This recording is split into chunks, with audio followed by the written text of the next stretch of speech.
આમોદના આધાર card સેન્ટરો પર અરજદારોની લાંબી લાઈનો લાગતા તેમજ મંત્રગતિએ આધાર કાર્ડની કામગીરી ચાલતા જ અરજદારો અકળાયા હતા અને મામલતદાર કચેરી ખાતે હોબાળો મચાવ્યો હતો।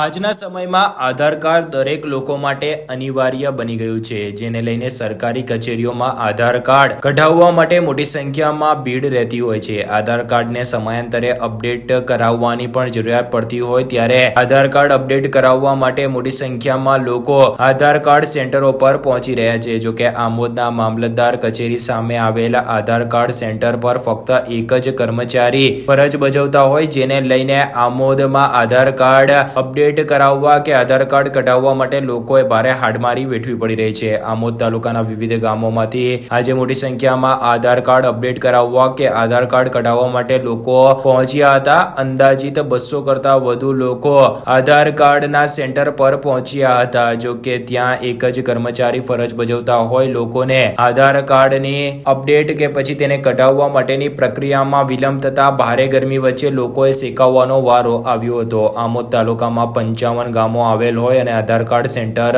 પર એક જ કર્મચારી ફરજ બજાવતા હોય, જેને લઈને આધાર કાર્ડ માટે લોકોએ ધરમ ધક્કા ખાવા પડી રહ્યા છે। આજે ગરમી વચ્ચે લોકો સેકાયા હતા, જ્યાંથી લોકો ટીડીઓની ઓફિસ પર રજૂઆત કરવા પહોંચ્યા હતા। જો કે ટીડીઓ ઓફિસ બહાર તાળું જોવા મળતા લોકોનો રોષ સાતમે આસમાને પહોંચ્યો હતો, જ્યાંથી નીકળીને તેઓએ આમોદ મામલતદાર કચેરી ખાતે આવી પહોંચ્યા હતા, જ્યાં આમોદ મામલતદારે સમસ્યાના નિવારણ માટે આશ્વાસન આપતા મામલો થારે પડ્યો હતો। જો કે હાલ તો લોકો આધાર કાર્ડ માટે ધરમ ધક્કા ખાવા મજબૂર બન્યા છે।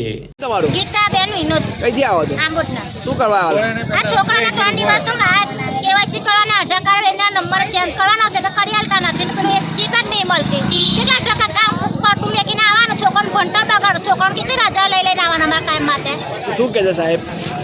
કાલે આજે કર્યા કરે, એમને કીધું કે માટી બાટું હતું કરી આલત, પણ એમને નહીં થાય। અમને કીધું પણ તારા માઇન જતા રહેલા છે। કોણ તારો માઇન્ડ હતું? કીધું સાહેબ। શું નામ તમારું? નામે કઈથી આવો? મારિયા શું કરવા આવ્યા હતા? રિંગ કરાવવા આવ્યા। તો શું કીધું?